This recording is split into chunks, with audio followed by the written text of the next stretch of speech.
네 번째 시간인데요. 한번 유인물 중에 1페이지를 먼저 보시길 바랍니다. 1페이지를 보시면 해송교회는 이렇게 신약의 파노라마를 진행하는 목적이 맨 밑에 보시면 두 가지입니다.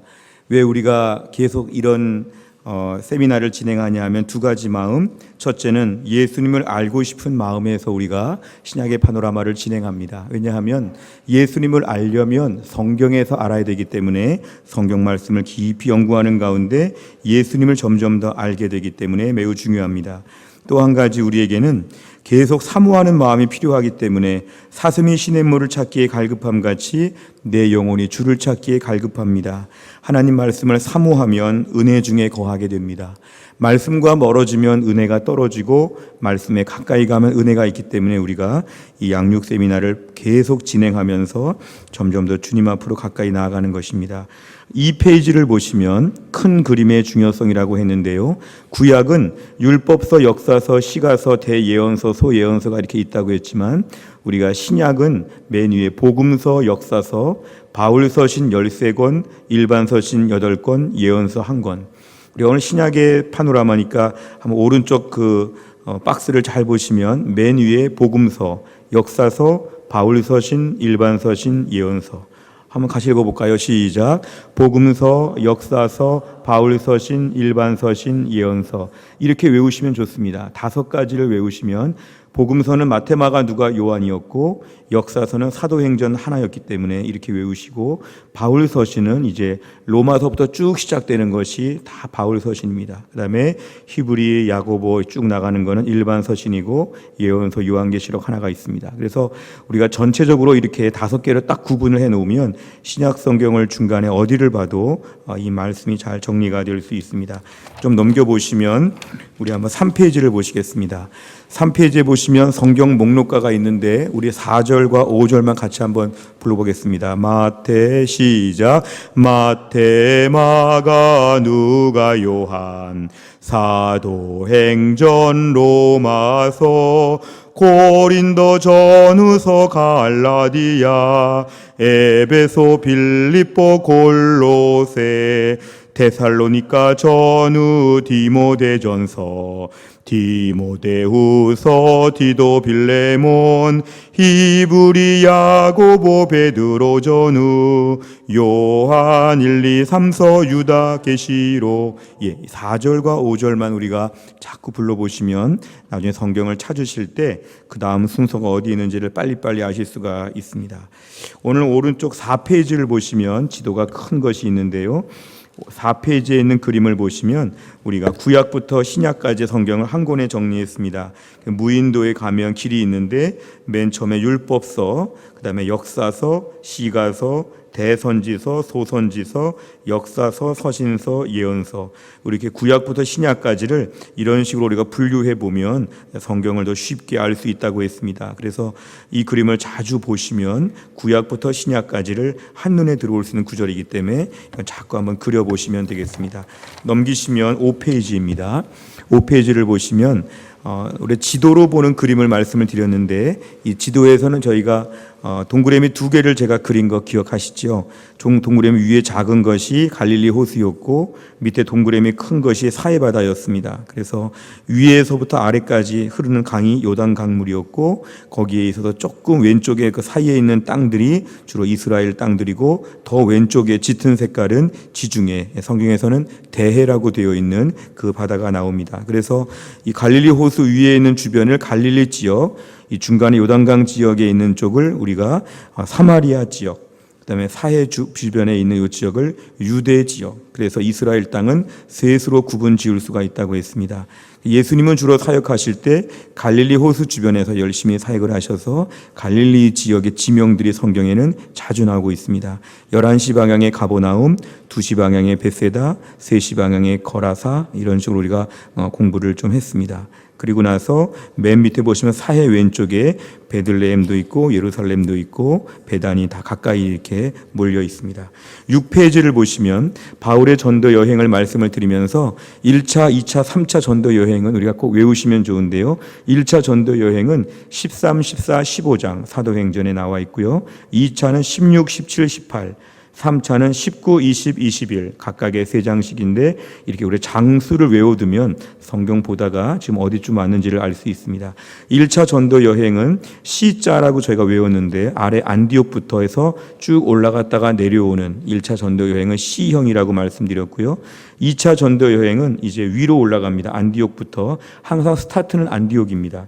안디옥부터 출발해서 위로 올라가서 땅콩 모양으로 그리고 내려오는 것이니까 2차 전도 여행은 땅콩 모양이라고 저희가 외웠습니다. 그래서 2차 전도 여행은 쭉 땅콩을 찍고 예루살렘 거쳐서 오는 것입니다. 그 다음에 우리가 3차 전도 여행은 국자 모양이라고 했는데요. 국자같이 생겼고요. 항상 출발은 안디옥인데 에베소에 가서 거의 2년 가까이 오랫동안 있다가 마지막에 살짝 점검하고 다시 돌아오는 겁니다. 그래서 이 세 번째는 안디옥부터 에베소까지를 다이렉트로 갑니다. 그래서 우리가 이거는 국자 모양이라고 외웠습니다. 이 세 가지 시, 땅콩, 국자 해보실까요? 시작. 시, 땅콩, 국자. 이 셋을 외우시면 좋겠습니다. 넘기시겠습니다. 7페이지를 보시면 사도행전 전체를 저희가 아는 게 매우 중요한데 사도행전 전체만 연구하면 신약 전체가 들어오기 때문에 그렇습니다. 그래서 제가 옛날에 신학대학원 입학시험 볼 때 봤던 책인데요. 이 세 그림을 꼭 외우시면 좋은데 왼쪽부터 1, 2, 3, 4, 5, 6, 7, 8, 9, 10 이래서 이렇게 위치별로 각 장에 중요한 내용이 있습니다. 사도행전 1장에 무슨 내용이 있었지요?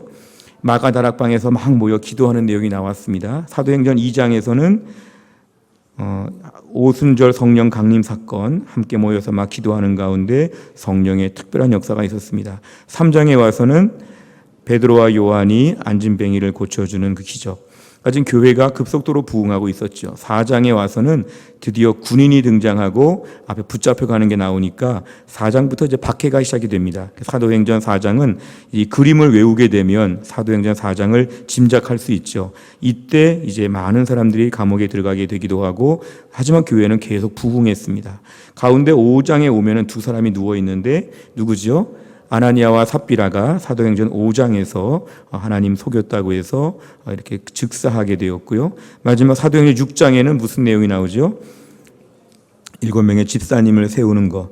사도가 기도와 말씀에 전념하고 구제와 이런 모든 일은 교회 집사에게 맡기는 이런 대전환점이 있었습니다. 그다음에 7장에 올라가면은 사도행전 7장에 돌멩이가 있죠. 이 돌멩이에 누가 죽었죠? 스데반이 죽었습니다. 그래서 사도행전 7장에 무슨 내용 나옵니까? 그러면 스데반이 순교했습니다. 이렇게 말하시면 되죠.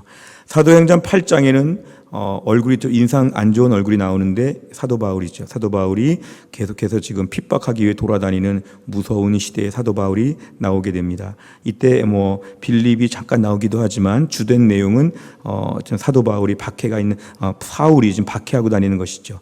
9장에 보면 선글라스가 있는데 우리가 뭘 외웠냐면 다메섹 도상에 가다가 사도 바울이 눈이 멀게 되면서 아나니아를 만나게 되면서 이제 눈이 띄어지고 하나님의 일꾼으로 세워지는 내용들이 나오죠. 잠깐 10장에 가면은 하늘에서 뭐가 내려왔죠. 이거는 바로 베드로의 환상이었습니다. 그래서 구약의 유대인들이 볼 때는 부정하다고 하는 것들이 하늘에서 내려오는 걸 봤는데 하나님은 이걸 통해서 이방인들에게 복음을 전할 수 있도록 하나님이 큰 길을 열어주셨고 이것을 가르쳐 주셨습니다. 사도행전 1장부터 10장까지는 이 그림만 잘 외우게 되면 안 보고도 내용을 대략 정리할 수 있습니다. 사도행전 11장에 넘어가면은 교회가 하나 보이는데 이 교회가 안디옥 교회입니다. 특별히 이 안디옥 교회를 수리아의 안디옥 교회라고 저희가 얘기합니다. 그래서 안디옥 교회가 선교하는 교회로 세워지게 되었고 12장에서는 다시 이렇게 구치소 같은 철창문이 나오죠. 이거는 다시 박해가 시작됐습니다. 그래서 이때 야고보가 순교하게 되고 헤롯의 박해가 시작이 됩니다. 베드로는 투옥이 됐지만 탈출하게 되었고요. 13장부터 이제 큰 지금 가방이 나오고 있는데 이제부터 이제 전도 여행이 시작이 됩니다. 그래서 1차가 13, 14, 15에 1차 전도 여행이 시작이 되면서 나오고요. 14장에는 루스드라라고 하는 지역에서 안진뱅이를 고치는 기적을 지팡이 하나 보이시죠? 그래서 14장에서는 루스드라에 안진뱅이가 나왔구나. 15장에서는 이제 2차 전도 여행을 준비하는데 15장은 참고적으로 알 것은 예루살렘 공의회가 있어서 이제 할례에 대해서 이방인들에게 율법적인 것을 어느 정도 규제를 둘 것인가를 결정하게 됩니다. 16장에 보면은 이렇게 발 옆에 쇠사슬에 무정에 쇠로 된 공 같은 게 달려 있지요. 이거는 이제 빌립보 감옥에서 사도 바울이 풀려나게 되는 건데요. 빌립보는 2차 전도 여행의 첫 번째 마게도냐 성이었습니다. 그래서 이게 16장에 오면은 빌립보 감옥 얘기가 나오구나. 빌립보 감옥, 바울과 실라가 밤새 찬양하다가 옥문이 열리고 간수가 다 도망갔는지 알고 자결하려다가 이걸 보고서는 사도 바울을 통해 예수를 믿게 되는 놀라운 기적이 있었던 게 빌립보였죠. 17장에 가면은 아덴이라고 되는 건 원래 아테네죠. 그래서 2차 전도 여행 코스 중에서 데살로니가, 베레아, 아덴 이런 지역을 다니는 얘기니까 역시 2차 전도 지역이 나오고 있습니다. 3차는 보면 18장인데요. 에베소, 고린도 이런 쪽을 다니면서 복음을 전하고요. 맨 마지막에 19장에 보면은 역시 거기 글씨가 안 보이실 것 같은데 이렇게 써 있습니다. 두란노 서원이라고 써 있습니다. 두란노 서원은 뭐 출판사도 있고 하지만 이 두란노 서원은 에베소의 어떤 서점이었죠. 그래서 우리가 이 두란노는 에베소에 있기 때문에 사도 바울이 에베소에서 2년 동안 복음을 전하는 게 3차 전도 여행 내용이 나와 있습니다. 20장 끝에 보면 강단에서 누가 막 이렇게 혼자 서 있는데요. 사도 바울이 밀레도라고 하는 지역에서 에베소 지역의 장로들을 다 모으고 이제 감옥에 가기 직전에 마지막 설교하는 내용이 나옵니다. 이때 나온 유명한 말이 뭐냐면 핏값으로 세우신 교회를 섬기게 했다. 유명한 말씀 나오죠. 교회를 주님의 핏값으로 세웠다는 게 사도 바울의 이 마지막 설교에서 등장합니다. 21장으로 넘어오게 되면 이제 사도 바울이 드디어 붙잡힌 몸으로 이제 끝까지 갑니다. 21장에서는 사도 바울이 체포가 되었고요. 22장에 오면은 이제 사도 바울이 어떤 이렇게 변론을 하는데 사실은 사도 바울은 변론의 기회를 복음 전하는 기회로 삼았기 때문에 계속해서 복음을 다시 반복해 전합니다. 자기가 어떻게 됐는지 어떻게 예수님 만났는지를 얘기하는데요. 23장에 넘어오니까 사도 바울이 이런 말이 듣기 싫죠. 바울을 죽이려고 하는 결사대, 바울을 암살하려고 하는 사람들이 모여서 이렇게 막 등장할 정도로 위험한 분위기에 하나님이 천부장을 통해 사도 바울을 늘 보호해 주셨습니다. 24, 25, 26을 보면 세 사람이 앉아 있는데요. 벨릭스라고 하는 사람이 첫 번째 사람이었는데 이 사람이 그 로마의 총독이었죠. 근데 보통 당시 총독들은 이 가이사랴라고 해서 지중해 해안가에 있는 도시에 있었는데요. 이 벨릭스 총독, 손을 보시면 돈을 밝힙니다. 그러니까 벨릭스는 이렇게 사도 바울을 신문하면서 뭔가 좀 얻을 게 없나 이렇게 돈을 밝혔던 사람이라고 성경은 언급하고 있고요. 근데 그 사람이 곧바로 또 해고가 되고 그 다음 총독이 오게 됐는데 그 사람이 바로 베스도 총독입니다. 베스도 총독이 가운데 있는 사람 25장에 등장하는 게 베스도 총독이죠. 그러니까 사도 바울이 계속 지금 복음을 전하고 있으면서 변론의 기회를 전도의 기회로 삼고 있습니다. 26장에 등장하는 사람은 이제 아그리빠, 헤롯 아그리빠 왕이라고 해서 사도 바울은 지금 같은 말 계속 하고 다니는 거죠. 무슨 일을 했냐, 왜 붙잡혀 왔냐. 계속 신문이 이어지고 있습니다.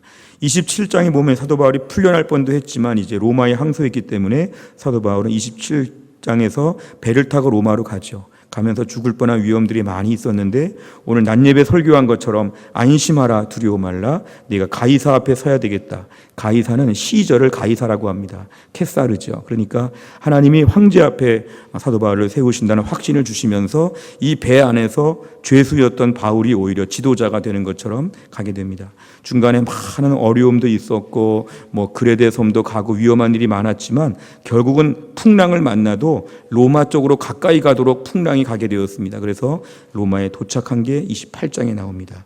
28장에 로마에 도착한 이후에는 형무소 같은 감옥이 아니라 자택 구금 같은 형식으로 한 2년 동안 갇혀 있는데 비교적 자유스러운 가운데 찾아오는 사람들에게 복음을 전했던 것이 사도 바울의 마지막 28장입니다. 그래서 이 세 가지 그림을 자꾸 뚫어지게 바라보시면서 그림을 외우시면 사도행전 전체를 외우게 되고 사도행전 전체만 외우면 신약을 거의 다 외울 수 있습니다. 그러니까 배경을 외우시면 참 이해가 빠르십니다. 그래서 첫 번째, 두 번째, 세 번째 그림을 자꾸 보시면서 그림으로 암기하시면 되겠습니다. 오늘 저희가 진행할 거는 9페이지입니다. 9페이지부터 제가 간략하게 하겠습니다. 신약 각권의 주제를 오늘 말씀을 드리면 마태, 마가, 누가, 요한 네 개에 있는 말씀을 복음서라고 합니다. 복음은 가스펠이라고도 하고 우리 믿음의 선조들은 이걸 어떻게 번역했냐면 복음이란 말은 복된 소리, 복된 소리에서 한자로 복음이다 이렇게 우리말로 옮겼는데 매우 특별한 말이죠. 그러니까 하나님의 말씀, 특별히 복음서에 나오는 예수님의 말씀이 우리에게는 복이 된다는 것이죠. 그래서 복된 소리가 나오는 말씀이고요. 복음서 중에서 마태, 마가, 누가 앞에 있는 세 개를 공관 복음이라고 합니다. 공관. 관은 뭐 관찰하다 할 때 그런 관이고요. 공은 공통이라고 할 때. 마태, 마가, 누가 복음은 비슷한 식으로 유사한 게 많기 때문에 공관 복음이라고 저희가 부르기도 합니다. 먼저 마태복음을 보면 마태복음의 특징을 하나만 외우시면 좋겠는데요. 마태복음은 주로 유대인들을 대상으로 한 복음서라고 저희가 이해하시면 되겠습니다. 왜냐하면 유대 문화들이 별로 설명 없이 그대로 반영되어 있습니다. 그러니까 자세한 말들이 없죠. 예를 들어서 유대인들만 알 수 있는 문화들이 거침없이 얘기가 되어 있고요. 예를 들어 누가복음을 비교해 보면 누가복음은 또 반대로 이방인들을 위한 복음이니까 무슨 말만 하면 설명을 많이 달아놨습니다. 왜냐하면 이방인들은 모르니까. 그러니까 마태복음은 이 말씀을 듣는 사람이 유대인이라고 생각하여서 웬만한 건 설명도 안 하고 넘어가지만 누가복음은 이방인들을 대상으로 자세하게 왜 이런 걸 하는지를 다 설명해 주고요. 마태복음에서는 주로 그래서 유대의 문화, 특히 구약 성경을 많이 배경으로 하니까 족보를 강조하고요. 그 다음에 예수님을 왕으로 더 강조하기 때문에 능력과 이적을 강조합니다. 그리고 백성들의 죄는 왕을 거부한 것을 죄라고 합니다. 그러니까 왕, 통치자로서의 예수님을 강조한 게 마태복음이고요. 특별히 마가복음에 보면은 마가복음은 종으로서의 예수님을 많이 강조합니다. 철저한 순종과 철저한 종. 그러니까 예수님이 종으로 오셨다는 모습을 많이 강조하는 게 마가복음입니다. 그리고 가장 간단합니다. 그리고 가장 먼저 쓰여졌다고 하는 평가도 받는 것은 마가복음에는 히브리어로 헬라어로 그리고라는 말이 카이라고 K-A-I 그 카이라는 말인데 그리고 이런 말이 자주 있는 걸 보니까 별로 화려하게 쓰여지지 않은 마가복음은 단순하게 쓰여진 그런 아주 간단한 책입니다. 누가복음을 보면은 누가복음에는 특별히 사람을 강조합니다.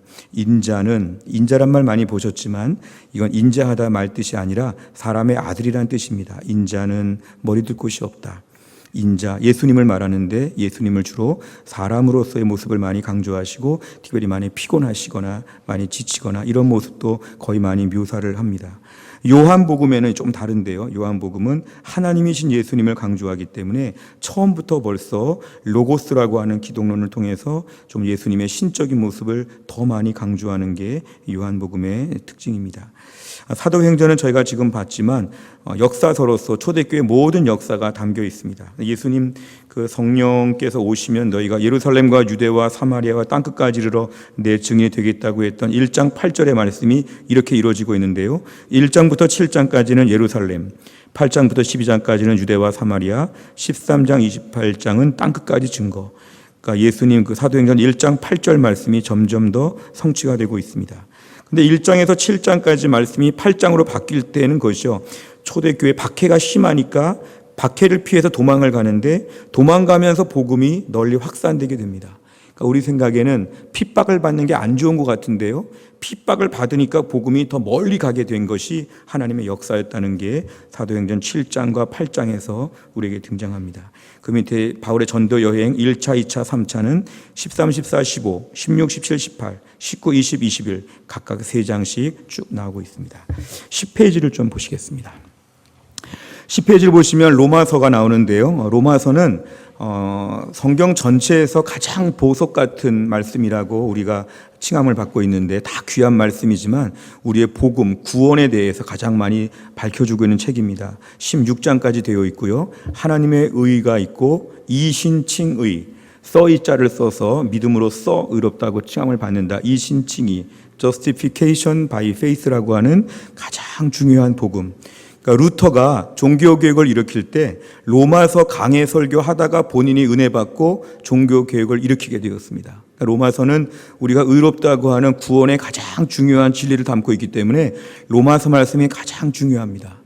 개인적으로 성경을 한 곳만 방학 동안에 깊이 보고 싶다면 로마서 말씀을 많이 묵상하시면 좋습니다. 로마서는 1장부터 11장까지 구원에 대한 얘기가 나오고 12장부터 16장까지는 그러므로 어떻게 믿음으로 살아야 되는지를 우리에게 소개하고 있습니다. 고린도전서를 보시면 이 고린도전서는 특별히 교회 문제가 많이 등장합니다. 근친상간, 법정소송, 간음, 간통, 성만찬, 무질서, 이혼, 11조, 헌금. 그러니까 고린도 교회는 모든 문제를 안고 있는 교회였습니다. 우리가 오늘날 교회가 타락했다고 했지만 초대교회 고린도 교회는 모든 걸 백과사전같이 갖고 있던 교회였습니다. 그럼에도 불구하고 고린도전서 1장 1절과 2절에 보면은 고린도에 있는 하나님의 교회라고 합니다. 그러니까 교회는 허물이 많아도 하나님의 교회이기 때문에 함부로 말할 수 없다는 것이, 애정을 가지고 봐야지만 된다는 걸 알 수 있습니다. 오늘날 우리가 교회를 개혁한다고 하고 교회 비판하는 많은 분들 중에 애정이 없이 교회 이야기하면 불신자보다 무섭습니다. 교회는 애정을 가지고 봐야 되고 주님의 교회이기 때문에 함부로 말할 수 없다는 걸 기억하면 이 고린도 교회는 이렇게 사고가 많았지만 주님의 교회라고 인정하여 주셨습니다. 고린도 후서 말씀을 보면 사도 바울에 대한 도전이 있습니다. 사도 바울은 예수님의 제자도 아니었고 교회를 핍박했었고 그에게 영적 권위가 있느냐, 이 비판이 강하게 있었습니다. 사실은 사도 바울의 권위를 도전해서 그의 복음을 부정하는 것이었기 때문에 이건 사도 바울이 매우 강력하게 대처했습니다. 고린도 후서를 통해서는 가르친 영적 지도자에 대한 권위의 도전을 어떻게 막았는지에 대한 것이 나옵니다. 갈라디아서는 로마서와 비슷한데요, 역시 복음에 대한 것이 나오면서 그리스도인의 자유라는 것이 나옵니다. 이 그리스도인의 자유라는 것은 루터의 3대 저작 중에 하나이기도 한데, 그리스도인은 모든 사람에게 자유하나 모든 사람에게 종이 된다, 이런 역설적인 내용이 여기 나와 있습니다. 모든 사람에게 자유하고 얽매이지 않지만 스스로 모든 사람에게 종이 되는 게 진정한 그리스도인의 자유라는 것입니다. 에베소서 말씀부터 에베소서, 빌립보서, 골로새서, 그리고 저 밑에 있는 빌레몬서 한번 표시해 보실까요? 에베소서, 빌립보서, 골로새서, 맨 마지막에 빌레몬서. 이 네 권을 뭐라 그러죠? 이 네 권을 옥중서신이라고 합니다.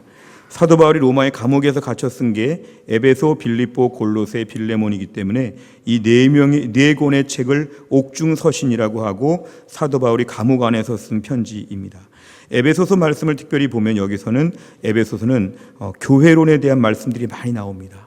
하나님을 목사와 교사로 세우시고 교회가 서로 연결되어 붙어서 교회 건물이 이루어지고 있다. 에베소 말씀을 보면 교회에 대해서 궁금하신 분들은 에베소서를 깊이 묵상하시면 많은 도움을 받을 수 있습니다. 빌립보서 말씀을 볼 때 이 빌립보는 당시 로마 시대의 퇴역 장교들이 주로 살던 지역이기 때문에 여긴 거의 로마 수준의 화려한 문화가 있던 그런 도시였습니다. 그렇기 때문에 빌립보의 시민 된다는 건 매우 특별한 것인데요, 그래서 하늘의 시민권을 많이 강조합니다. 시민권의 자부심, 이 땅의 시민이 아니라 하늘나라 시민권 가지고 너희가 자랑해야 된다. 어떤 우리 안에서의 하늘의 시민권, 천국에 대한 마음들을 강조하고요, 하나됨, 큰 기쁨들도 다 나오고 있습니다.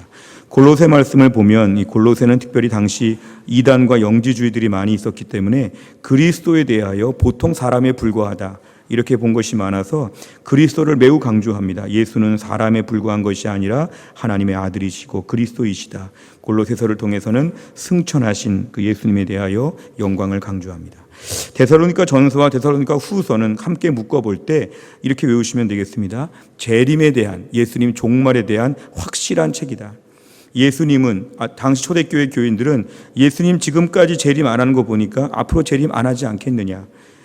오늘 말씀은 예수님 반드시 재림한다. 주께서 천사와 오령과 모든 나팔 소리와 함께 반드시 재림하신다.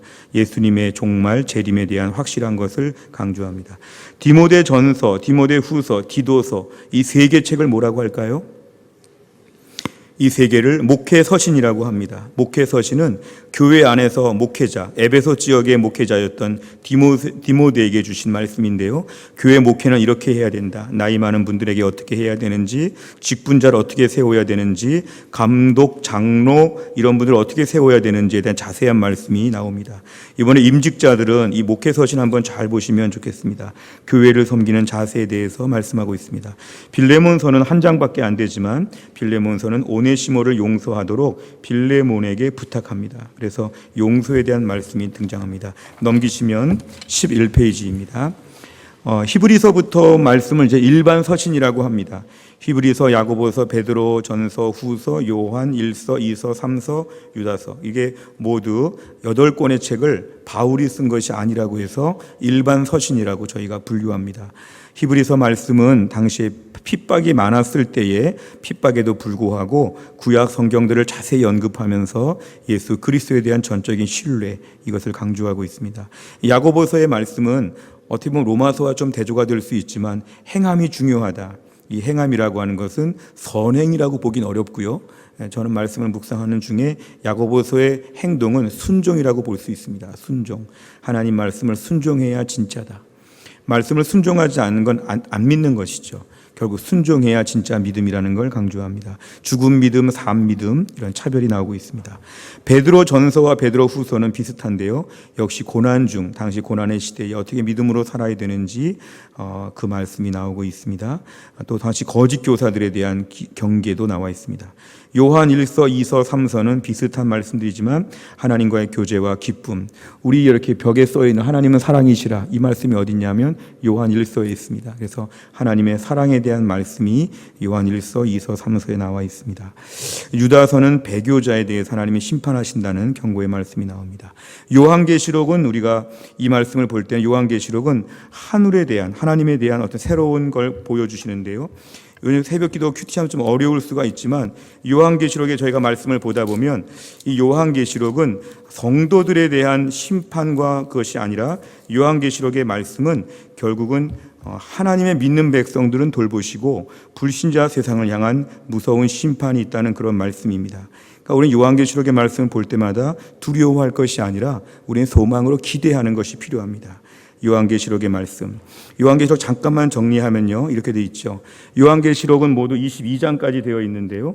요한계시록의 1장에는 서론이 나와 있고 요한계시록의 2장과 3장에서는 수신자 7교회가 나와 있습니다. 따라해 보실까요? 에서, 버두, 사빌라. 한번 더 해보세요. 에서, 버두, 사빌라. 이게 7교회입니다. 그래서 에베소, 서머나 쭉 나오는데요. 7교회에 대한 말씀이 요한계시록 2장과 3장에 나오고 그 교회에 대한 칭찬과 책망이 나오죠. 4장과 5장에서는 천상의 교회 예배가 얼마나 영광스러운지 천상의 교회를 보여주는 게 4장과 5장. 중간에 6장부터 16장까지 대부분의 내용을 차지하는 중간에는 말세에 임할 무서운 심판이 나옵니다. 심판은 따라해 보실까요? 인나팔 대접. 요 3가지가 나옵니다.